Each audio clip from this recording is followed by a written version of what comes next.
तो friends, welcome to teachers मेका। मैं उजाला सिंह लेके सीडीपी के कुछ most important previous year state और केवीएस के एग्जाम्स में पूछे गए हैं। चलिए स्टार्ट करते हैं आज का सेशन। हमारा फर्स्ट क्वेश्चन है, in a child centred classroom students, बाल केंद्रित कक्ष में विद्यार्थी। हमें ये बताना है कि चाइल्ड सेंटर्ड क्लासरूम में जहाँ की विद्यार्थियों को ही सेंटर में रखा जाता है, विद्यार्थियों को ज़्यादा इम्पोर्टेंस दिया जाता है, वो क्लासरूम कैसी होती है, वहाँ चिल्ड्रंस क्या करते हैं। तो चाइल्ड सेंटर्ड क्लासरूम में हमेशा ही चिल्ड्रंस एक्टिव रहते हैं, कभी भी वो पैसिव निष्क्रिय होकर नहीं बैठे रहेंगे। चाइल्ड सेंटर्ड क्लासरूम वो होता है जहाँ चिल्ड्रंस एक्टिव होते हैं। हम अपने ऑप्शंस देखते हैं, उसके अकॉर्डिंग आंसर टिक करेंगे। ऑप्शन नंबर ए है, अपने स्वयं के सीखने में ज़्यादा भूमिका नहीं रखते हैं। जब तक स्टूडेंट्स खुद के सीखने में भूमिका नहीं रखेंगे, स्टूडेंट्स की भूमिका नहीं होगी, तब तक टीचर्स उनको नहीं सिखा सकता है। तो ये ऑप्शन हमारा क्या हो गया, गलत हो गया। ज्ञान के सक्रिय निर्माता है, यार एक्टिव कंस्ट्रक्टर ऑफ नॉलेज। ये बात बिल्कुल सही है, स्टूडेंट्स क्या है, ज्ञान के सक्रिय निर्माता हैं। तो हमारा ये ऑप्शन सही है। और भी ऑप्शंस हम देख लेते हैं। कोरी पट्टी के रूप देखे जाते हैं, ऐसा नहीं है कि हम स्टूडेंट्स को एक ब्लैंक स्लेट के रूप में देखते हैं। स्टूडेंट्स को हम एक constructive classroom, child centred classroom में हम स्टूडेंट्स को एक्टिव रूप में देखना चाहते हैं। स्टूडेंट्स एक्टिव रहें, वो ज़्यादा अच्छा होता है। हमारा ये ऑप्शन भी गलत हो गया।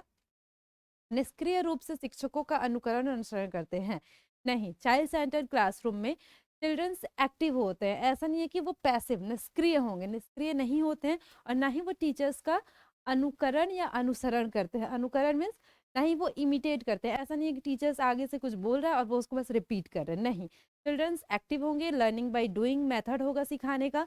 चिल्ड्रंस करके सीखेंगे, तो ये बेस्ट मेथड होता है। और चाइल्ड सेंटर्ड क्लासरूम वैसी ही होती है जहाँ ज्ञान के सक्रिय निर्माता कौन होता है, चिल्ड्रंस खुद होते हैं। हमारा best option and right answer ज्ञान के सक्रिय निर्माता है। बाल केंद्रित कक्ष में विद्यार्थी क्या है, ज्ञान के सक्रिय निर्माता हैं। चलिए चलते हैं हमारे सेकंड क्वेश्चन की ओर। हमारा सेकंड क्वेश्चन है, लड़कों को उपहार में खेलने के लिए अक्सर कार और यांत्रिक ब्लॉक, लड़कियों को गुड़िया व चित्रकारी के संसाधन दिए जाते हैं। यह अनुपयुक्त प्रथा क्या दर्शाती है। जैसा कि देखा जाता है कि ज़्यादातर बॉयज़ को कार या फिर पजल्स वगैरह दिए जाते हैं खेलने के लिए, लेकिन वहीं गर्ल्स को जब लड़कियों की बारी आती है तो उनको गुड़िया, डॉल्स या फिर म्यूजिक या फिर खाना बनाना, यही सब सिखाया जाता है। तो ये इसमें से क्या दर्शाता है, gender consistency, gender equality, gender biasness and gender empowerment. तो जेंडर कंसिस्टेंसी क्या होता है कि 2 से 7 साल के बीच में चिल्ड्रंस के अंदर ये आ जाता है कि हमारा जो जेंडर है वो कांस्टेंट है, उसे हम बदल नहीं सकते हैं, तो उस अकॉर्डिंग डेवलप होते हैं।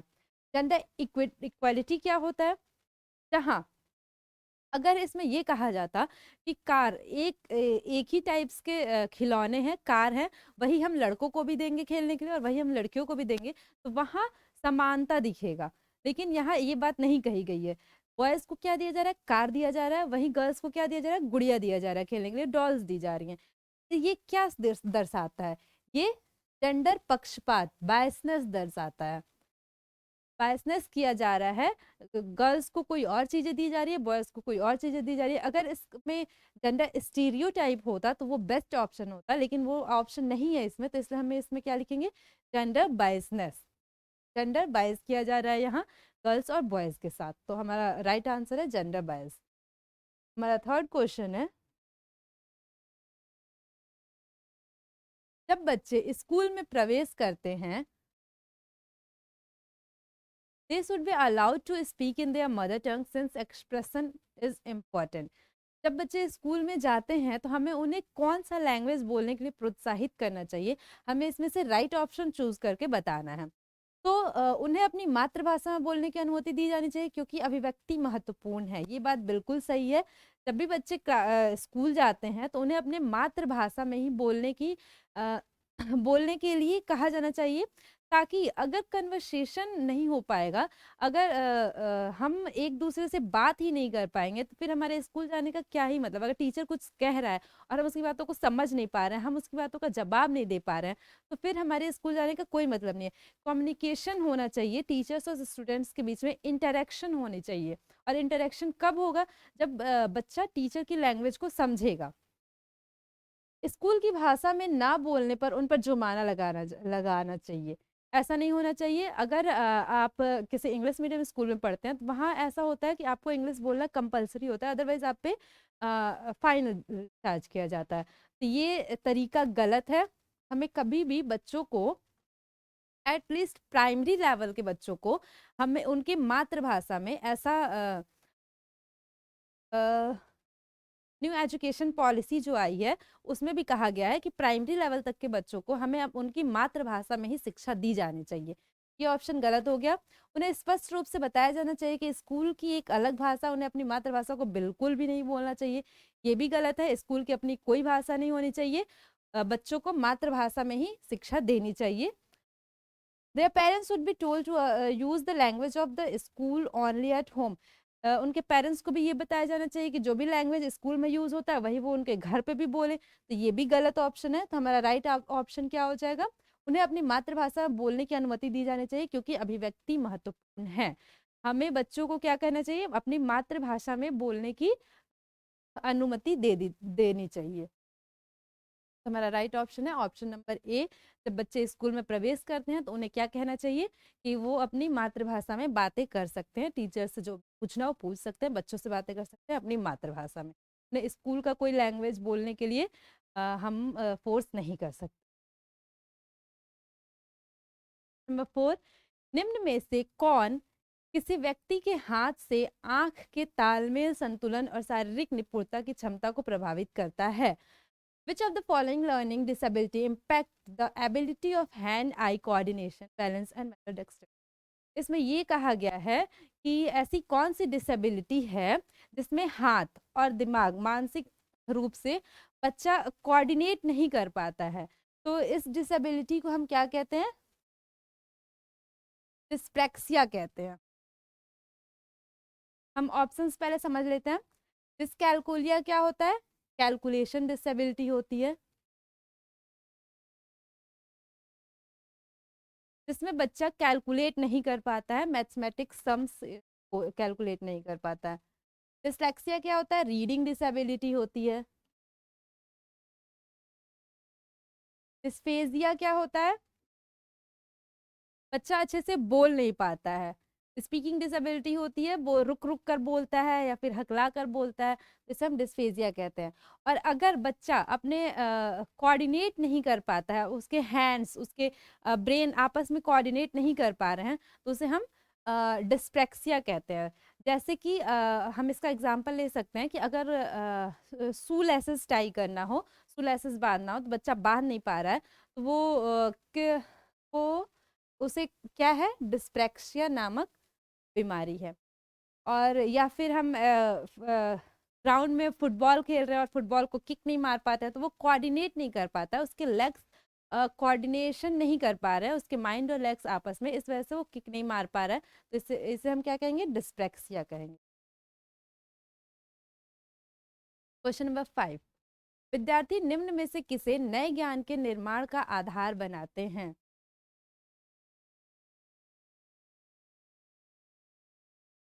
जो उनके द्वारा पहले से ही समझा और माना जाता है, जो उनके लिए अस्पष्ट और प्रासंगिक है, जो उनके लिए पूरी तरह से अपरिचित और अज्ञात है, जो उनके वर्तमान संज्ञानात्मक स्तर से बहुत परे हैं। Children construct new knowledge on the basis of. कभी भी बच्चा न्यू नॉलेज, कोई भी नया चीज सीखता है, तो वो किस बेसिस पे सीखेगा? तो क्या होना चाहिए? What is extremely beyond their current cognitive level, जो उसके वर्तमान संज्ञानात्मक स्तर बहुत परे है। अगर वो संज्ञानात्मक स्तर मीन्स के मानसिक स्तर, वो उसके मानसिक स्तर का ही नहीं है चीज, तो वो बच्चा कैसे सीख पाएगा? तो ये ऑप्शन तो गलत हो गया। जो उनके लिए पूरी तरह से अपरिचित और अज्ञात है। कभी भी हम बच्चों को कुछ भी बताते हैं तो उसके आसपास के सराउंडिंग से जोड़ के बताते हैं, कि बच्चा उसको चीजों को कनेक्ट कर सके आपस में।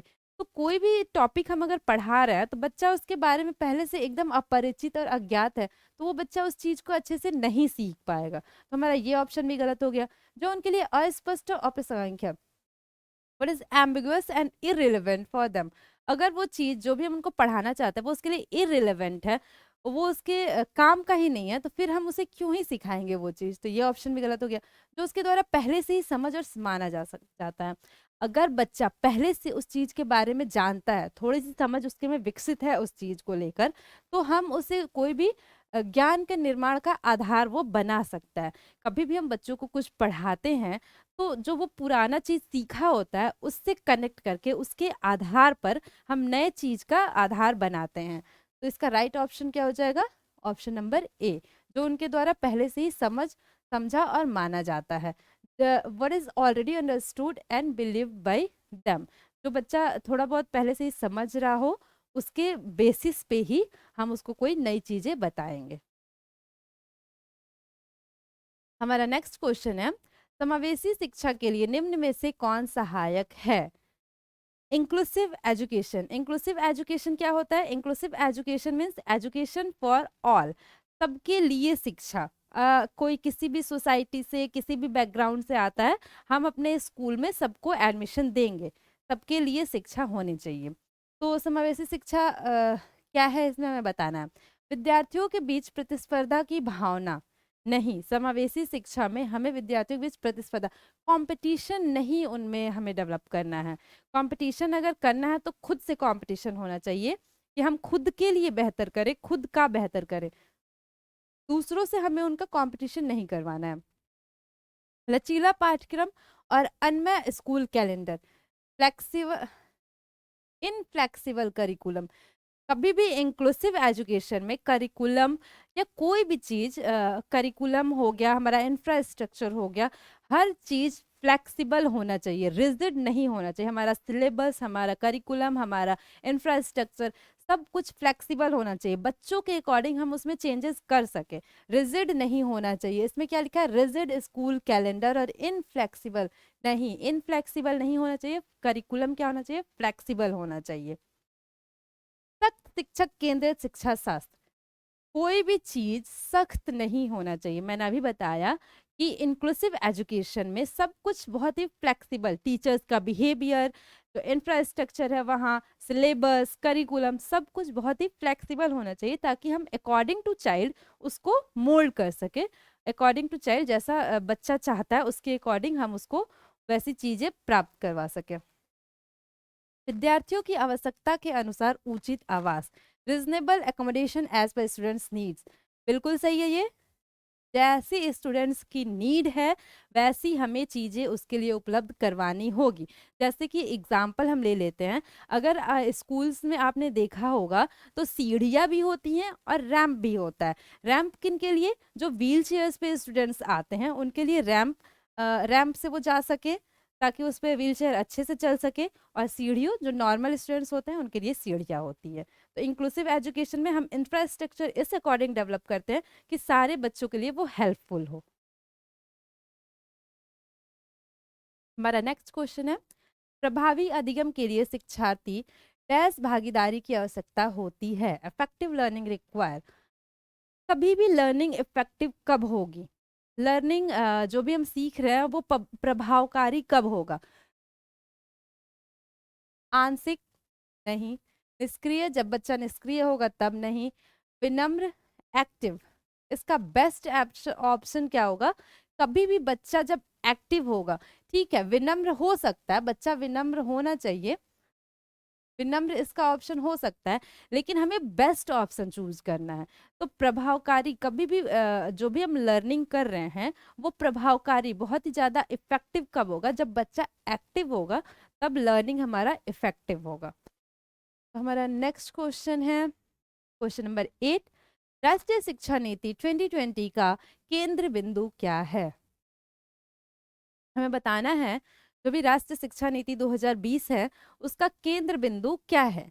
इनमें से कठोर पाठ्यक्रम, मैंने बताया ना, कभी भी अभी जो 2020 एनईपी आया है उसका जो मेन फोकस ये है कि हमारा जो करिकुलम होना चाहिए वो फ्लेक्सिबल होना चाहिए, रिजिड नहीं होना चाहिए। तो ये ऑप्शन तो गलत हो गया। परीक्षा की और उसके लिए सीखना, हमें बच्चों को कभी भी पेपर के लिए तैयार नहीं करना है, एग्जामिनेशन के लिए तैयार नहीं करना है, उनके फ्यूचर के लिए हमें उनको तैयार करना है। तो ये ऑप्शन भी गलत हो गया। सिर्फ हमें बच्चों को पेपर पास करने के लिए, एग्जामिनेशन पास करने के लिए हमें नहीं, से उनका संपूर्ण विकास होना चाहिए, सर्वांगीण विकास होना चाहिए, उसके लिए हमें बच्चों को पढ़ाना है। आकलन के योगात्मक तरीकों को अपनाना, adoption of summative methods of assessment, नहीं। समेटिव एनईपी जो 2020 आया है उसमें समेटिव के साथ साथ एसए के साथ साथ एफए भी ऐड किया गया है। एफए क्या है? Formative assessment. अगर आप देखे होंगे तो पहले क्या होता था, सिर्फ एक ही एग्जाम होता था, फाइनल एग्जाम। एक हाफ ईयरली होता था, समेटिव असेसमेंट 1 और फाइनल समेटिव असेसमेंट 2, और उन्हीं दोनों एग्जाम्स पे बच्चे ज्यादा फोकस करते थे। लेकिन अब ऐसा कर दिया गया है कि बीच बीच में फॉर्मेटिव एग्जाम्स भी होते रहेंगे, जैसे यूनिट टेस्ट वगैरह, फॉर्मेटिव एग्जाम्स होते रहेंगे। और ये पूरे साल का मार्क्स हम कैलकुलेट करके बच्चों को लास्ट में बताएंगे। क्यों? क्योंकि सपोज अगर बच्चा एक बार लास्ट में फाइनल के टाइम उसको हेल्थ इशू हो गया, फैमिली प्रॉब्लम हो गया, और वो अच्छा परफॉर्म नहीं कर पाया, तो उसकी पूरे साल की मेहनत बर्बाद हो जाती है। लेकिन अब ऐसा फॉर्मेटिव असेसमेंट के थ्रू ये है कि हम बच्चों को हर पीरियड में, पीरियड ऑफ टाइम मीन्स कि 3 महीने पे, 2 महीने पे, 1 महीने पे उसका आकलन करते रहेंगे, और उसके अकॉर्डिंग उसके पूरे साल का हम उसको बताएंगे, पूरे साल का आकलन उसके पेरेंट्स को या फिर उसको बताएंगे। तो ये तरीका बिल्कुल सही है। एसए के साथ साथ एफए भी इसमें इंक्लूड कर दिया गया है, तो ये ऑप्शन भी गलत है। तो राष्ट्रीय शिक्षा नीति 2020 का केंद्र बिंदु क्या है? बहुविषयकता और समग्र शिक्षा, हॉलिस्टिक एजुकेशन। जैसे मैंने बताया ना, पूरे साल बच्चे ने क्या किया, वो गेम्स में, म्यूजिक में, अपने करिकुलम जो भी पढ़ाई है उसमें, सब्जेक्ट्स में क्या कर रहा है बच्चा, तो ये हॉलिस्टिक एजुकेशन पे उन्होंने फोकस किया है और बहुविषयकता पे फोकस किया है। तो हमारा राइट आंसर क्या हो जाएगा? Option number B right answer होगा। एनईपी 2020 किस पे फोकस करता है? बहुविषयकता और समग्र शिक्षा पे फोकस करता है। क्वेश्चन नंबर 9 है, राष्ट्रीय शिक्षा नीति 2020 पूरे देश के लिए प्राथमिक स्तर पर किस भाषा को निर्देश के माध्यम से प्रस्तावित करती है?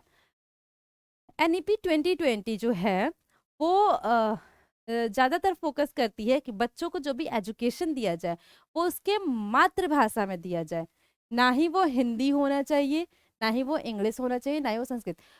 जहां भी वो स्कूल है, जहां भी बच्चा जा रहा है, उसकी मातृभाषा क्या है, उस मदर टंग में या होम लैंग्वेज में उसको प्राथमिक स्तर पर मदर टंग या होम लैंग्वेज जो उसकी है उसी में उसको शिक्षा देनी चाहिए। तो एनईपी 2020 ने क्या लैंग्वेज को लेके क्या बताया है कि जो भी बच्चों को एजुकेशन देना है उसको किस भाषा में देना है? मातृभाषा में। बहुत सारे स्कूल्स हैं जो सिर्फ इंग्लिश को ही सपोर्ट करते हैं, आपको इंग्लिश बोलना है, इंग्लिश में एजुकेशन दिया जाएगा, या फिर हिंदी को। लेकिन नहीं, गवर्नमेंट ने क्या रूल निकाला है कि एनईपी 2020 के अकॉर्डिंग नेशनल एजुकेशन पॉलिसी 2020 के अकॉर्डिंग जो भी एजुकेशन बच्चों को दिया जाएगा वो किस भाषा में दिया जाएगा? उसके मातृभाषा में, जो उसके मदर टंग है, जो वहाँ के लोकल लोग बोलते हैं, उस भाषा में उसको एजुकेशन दिया जाएगा। हमारा नेक्स्ट क्वेश्चन है, dyslexia is primary associated with difficulty in. Dyslexia प्रमुख रूप से किस कठिनाई से जुड़ा है? हमें ये बताना है कि डिसलेक्सिया में बच्चा क्या नहीं कर पाता है अच्छे से, कौन सी ऐसी डिसेबिलिटी होती है बच्चों में जिसे हम डिसलेक्सिया कहते हैं। तो डिसलेक्सिया हम किसको कहते हैं? रीडिंग डिसेबिलिटी को डिसलेक्सिया कहा जाता है। जब बच्चा अच्छे से रीडिंग ना कर पाए तो उसे हम क्या कहते हैं? डिसलेक्सिया कहते हैं। जैसे कि इसका हम एग्जांपल ले सकते हैं, बच्चा 12 को 21 पढ़ता है, वो को बच्चा वो लिखता है, तो ये क्या है? डिसलेक्सिया, रीडिंग डिसेबिलिटी है, तो इसे हम डिसलेक्सिया कहते हैं। पर नेक्स्ट क्वेश्चन है क्वेश्चन नंबर 11। समावेशन का क्या अर्थ है? इंक्लूजन मीन्स, इंक्लूजन का क्या मतलब है? हमें ऑप्शंस को पढ़ के आंसर करना है। उनकी सामाजिक पहचान से निरपेक्ष होकर अपनाना, बिल्कुल सही है। और भी ऑप्शंस हम पढ़ लेते हैं। कभी भी समावेशन का मतलब क्या होता है? कोई भी किस समाज से आता है, किस सोसाइटी से आ रहा है, किस बैकग्राउंड से आ रहा है, हमें ये नहीं देखना है। हमें उनको किसी भी सोसाइटी, किसी भी बैकग्राउंड से आ रहा है, हमें उनको अपनाना है। इसका मतलब क्या होता है? इंक्लूजन। हमें उसको अपने अंदर समावेशित करना है, अपने स्कूल में एडमिशन देना है, प्रवेश लेना है। अनुचित प्रयास और अलगाव पैदा करने वाले बाधाओं को अनदेखा करना, नहीं। इंक्लूसिव एजुकेशन में हम जो भी अलगाव पैदा कर रहा है उसको अनदेखा नहीं कर सकते हैं। जो भी अलगाव पैदा कर रहा है हमें उसको समझाना है कि अलगाव नहीं पैदा करना है, हमें सबको अपने अंदर समावेशित करना है। भेदभाव को बढ़ावा देना, नहीं। भेदभाव को हमें बढ़ावा नहीं देना है। भागीदारी और जुड़ाव के असमान अवसर, अनइक्वल अपॉर्चुनिटी। समावेशी शिक्षा में, समावेशन में हमें सबको इक्वल अपॉर्चुनिटी देना है, चाहे वो किसी भी सोसाइटी से आ रहा है, किसी भी बैकग्राउंड से आ रहा है। हमें किसी भी स्टूडेंट्स को, सारे भी स्टूडेंट्स को कैसा इक्वल अपॉर्चुनिटी देना है। तो ये ऑप्शन भी गलत हो गया, तो हमारा राइट ऑप्शन क्या है? Option number A. उनकी सामाजिक पहचान से निरपेक्ष होकर अपनाना।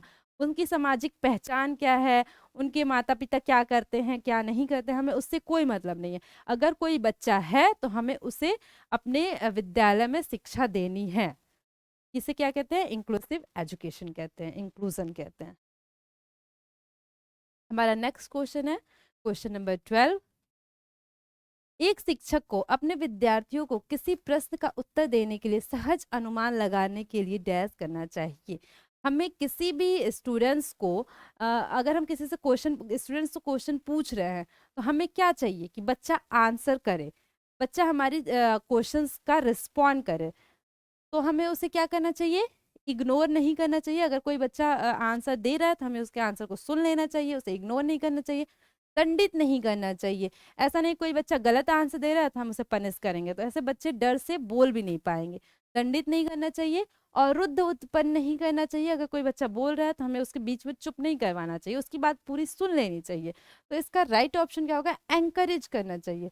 हमें बच्चे को प्रोत्साहित करना चाहिए कि हम जो भी क्लास में पढ़ा रहे हैं उससे बच्चे या तो क्वेश्चन पुटअप करें, उनको जो समझ में ना आ रहा है वो पूछें, या फिर हम जो क्वेश्चंस पूछ रहे हैं, टीचर्स जो क्वेश्चन पूछ रहे हैं, वो उसका आंसर करें। तो teacher should students for making initiative guesses to answer questions. अगर कोई इनिशिएटिव गेस भी करके आंसर कर रहा है तो हमें उसे क्या करना चाहिए? एंकरेज करना चाहिए, प्रोत्साहित करना चाहिए उसको आंसर देने के लिए। Question number 13। किस तरह के पाठ्यक्रम को लागू करके विद्यार्थियों की विफलताओं को कम किया जा सकता है? ऐसा कौन सा करिकुलम, ऐसा कौन सा हमें करिकुलम अपनाना चाहिए जिससे जो भी स्टूडेंट्स हैं उनके विफलताओं, फेलियर को कम किया जा सके। विफलताओं को क्या करना है? हमें कम करना है कि बहुत कम से कम बच्चे फेल हो, या फिर जो भी बच्चे फेल हो रहे हैं वो फेल ना हो, सारे ही बच्चे अच्छे से सीखे, अच्छे से पास हो जाए। तो हमें क्या करना चाहिए? जो अत्यधिक चुनौतीपूर्ण और जटिल हो, हमें ऐसा पाठ्यक्रम नहीं बनाना चाहिए कि चुनौतीपूर्ण और जटिल हो। जटिल होगा तो बच्चे सीख नहीं पाएंगे, अगर बच्चे सीख ही नहीं पाएंगे तो फिर हमारे शिक्षा देने का कोई उद्देश्य नहीं है। ये ऑप्शन गलत हो गया। जो उनके दैनिक जीवन के लिए अप्रासंगिक हो, irrelevant to their everyday life, हमें ऐसा चीज बच्चों को सिखाएंगे जो उनके डेली लाइफ में यूज हो सके, तभी बच्चे इंटरेस्ट के साथ उसको सीखेंगे। तो ये ऑप्शन भी गलत हो गया। Irrelevant to their daily life नहीं होना चाहिए, relevant to their daily life होना चाहिए। जो भी हम सिखा रहे हैं वो उनके डेली लाइफ से रिलेवेंट होना चाहिए। जो अमूर्त से सरल की ओर बढ़ता हो।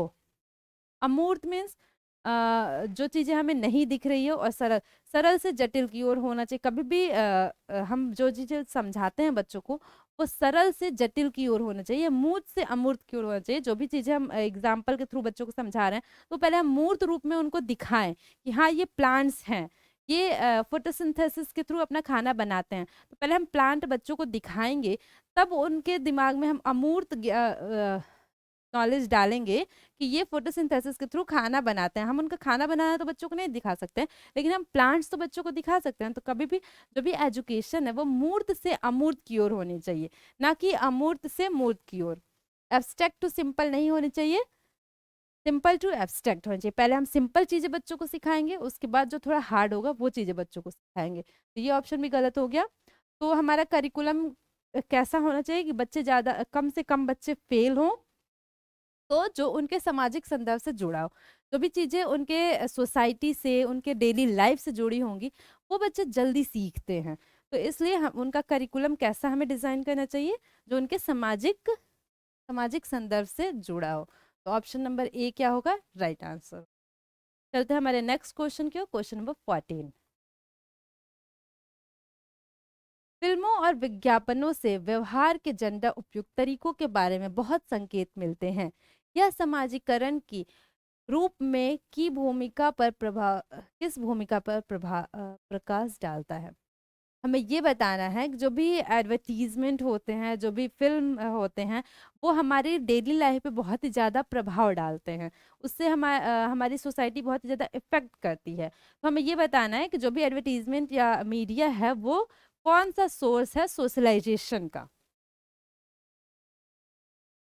इसके पहले भी मैंने बताया है कि सोशलाइजेशन दो तरह से होते हैं।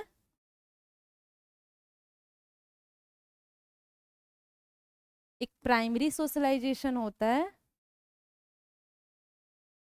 और एक सेकेंडरी सोशलाइजेशन।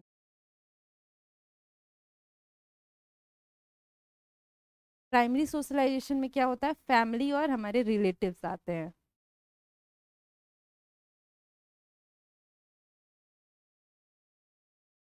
और सेकेंडरी सोशलाइजेशन में मीडिया, गवर्नमेंट,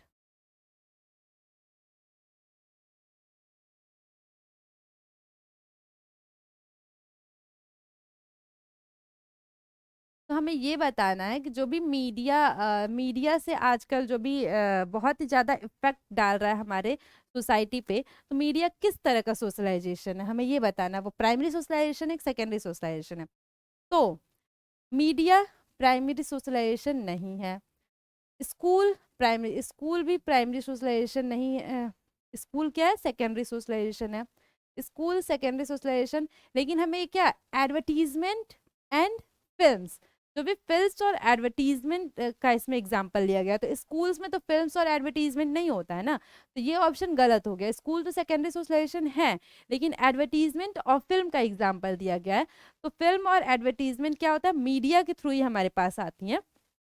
तो हमें ये बताना है कि मीडिया कौन सा सोशलाइजेशन, इसमें कौन सा करेक्ट ऑप्शन है। तो मीडिया क्या है, सेकेंडरी सोशलाइजेशन। तो हमारा ऑप्शन नंबर बी क्या होगा, करेक्ट होगा। मीडिया कौन सा, सेकेंडरी सोशलाइजेशन है, तो ऑप्शन नंबर बी हमारा करेक्ट होगा। 14 का option number B. Option question number 15। Leo Vygotsky के अनुसार के विचार में, हमें ये बताना है कि जो लियो वाइगोत्स्की हैं वो क्या, उनके विचार से इसमें से कौन सा ऑप्शन सही है। संज्ञान भाषा से स्वतंत्र है। वाइगोत्स्की का ये कहना है कि संज्ञान और भाषा, जो भी कॉग्निशन और लैंग्वेज, ये दोनों आपस में इंटरडिपेंडेंट है, ना कि अ, ये दोनों आपस में, हाँ, एक दूसरे पे डिपेंड करते हैं, ना कि ये इंडिपेंडेंट हैं। इंडिपेंडेंट नहीं है, इंटरडिपेंडेंट है, एक दूसरे पर डिपेंड करते हैं। ये ऑप्शन गलत है। इसमें ये लिखा है संज्ञान भाषा से स्वतंत्र है, भाषा से स्वतंत्र नहीं है। भाषा के विकास को निर्देशित करता है। संज्ञान और भाषा आपस में कनेक्ट तो करते हैं, लेकिन निर्देशित नहीं करता है।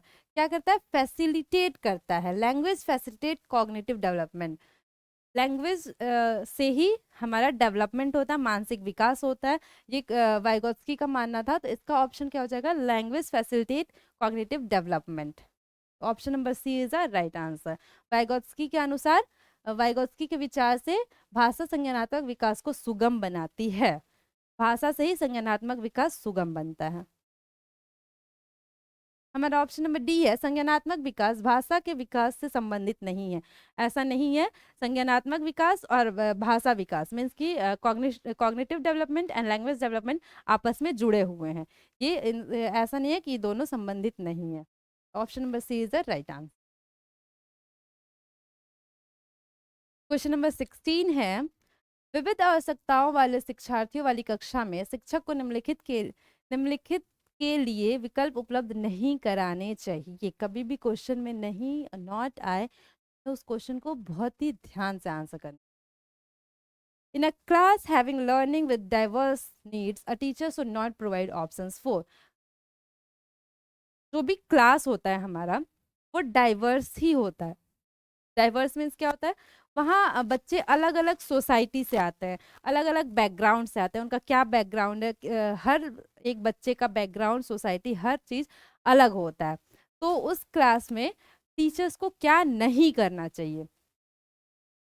सामग्री का प्रस्तुतिकरण बिल्कुल सही है। प्रेजेंटेशन ऑफ कंटेंट, जो भी कंटेंट पढ़ाने वाला है टीचर उसको प्रेजेंट करेगा बच्चों के सामने।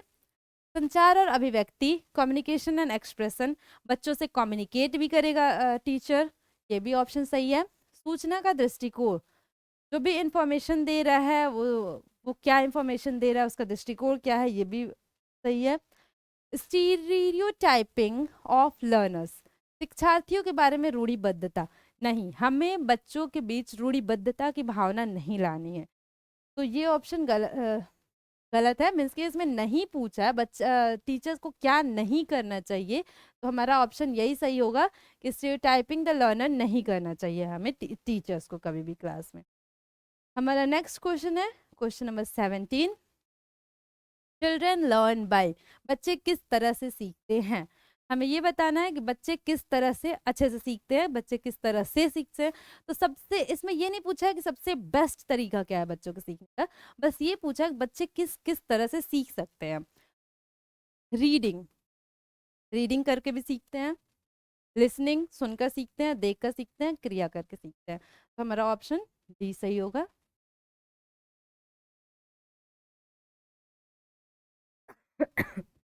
बच्चे किस तरह से सीख सकते हैं? Reading, listening, seeing and doing. हमारा 18 क्वेश्चन है, छात्रों के बीच भ्रांतियों को डैश महत्वपूर्ण है। It is important to dash the misconception among student. कभी भी बच्चों को मिसकॉन्सेप्शन हो तो हमें क्या करना चाहिए, उस मिसकॉन्सेप्शन को पहचानना चाहिए। हम पहले उस मिसकॉन्सेप्शन को पहचानेंगे तभी बच्चों की भ्रांतियों को हम दूर कर सकते हैं। तो हमें उस मिसकॉन्सेप्शन को क्या करना चाहिए, पहचानना चाहिए। हमारा नेक्स्ट क्वेश्चन है क्वेश्चन नंबर 19, छात्रों में भय का भाव। ऑप्शन नंबर ए, अधिगम में काफी सुधार करता है। बी, अधिगम के लिए हानिकारक है। अधिगम के लिए आवश्यक है। अधिगम पर कोई प्रभाव नहीं डालता है। अगर छात्रों में भय पैदा हो जाएगा, भय मीन्स अगर वो डरने लगेंगे, फियर पैदा हो जाएगा, तो क्या होगा, अधिगम में काफी सुधार करता है, ये ऑप्शन तो गलत है। अधिगम के लिए हानिकारक है। फियर कभी भी डर, अगर बच्चा टीचर से डरने लगेगा तो वो अपने डाउट्स या फिर जो भी टीचर समझा रहा है उसको समझ में नहीं आ रहा है तो वो टीचर से पूछ नहीं पाएगा, तो क्या होगा, उसके अधिगम के लिए वो हानिकारक होगा। तो हमारा बेस्ट ऑप्शन कौन सा है, ऑप्शन नंबर बी, अधिगम के लिए हानिकारक है।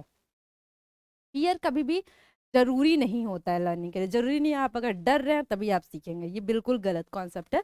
अगर सीखने के लिए फियर का दूर होना जरूरी है, डर नहीं होना चाहिए, तभी इंसान अच्छे से सीख सकता है। अधिगम पर कोई प्रभाव नहीं डालता है, फियर अधिगम पर कोई प्रभाव नहीं डालता, ये भी गलत है। हमारा बेस्ट ऑप्शन क्या है, अधिगम के लिए हानिकारक है। हमारा नेक्स्ट क्वेश्चन, लास्ट क्वेश्चन है, अर्थपूर्ण अधिगम को सुसाध्य करने के लिए एक शिक्षिका को क्या करना चाहिए। मीनिंगफुल लर्निंग के लिए एक टीचर को क्या करना चाहिए, इसमें ये पूछा गया। तो हम अपने ऑप्शंस देखते हैं। छात्रों के बीच सहयोग को हतोत्साहित करना चाहिए, नहीं, हमें एंकरेज करना चाहिए, ना कि डिस्करेज करना चाहिए स्टूडेंट्स को। कॉरपोरेशन के लिए आपस में सहयोग के लिए हमें बच्चों को एंकरेज करना चाहिए। छात्रों के बीच प्रतिस्पर्धा को प्रोत्साहित करना चाहिए। विषय वस्तु को रटने पर बढ़ावा देना चाहिए। विषय वस्तु को हमें, बच्चों को हमें रटने पर जोर नहीं देना है, हमें बच्चों को समझाना है चीज़ों को, बच्चे अच्छे से समझ सके चीज़ों को, उस पर जोर देना चाहिए, ना कि रटने पर जोर देना चाहिए। वैल्यूइंग अंडरस्टैंडिंग ऑफ कॉन्सेप्ट्स, छात्रों के बीच प्रतिस्पर्धा को प्रोत्साहित करना चाहिए। प्रतिस्पर्धा यहाँ मिसप्रिंट हुआ है, यहाँ होगा कॉम्पिटिशन।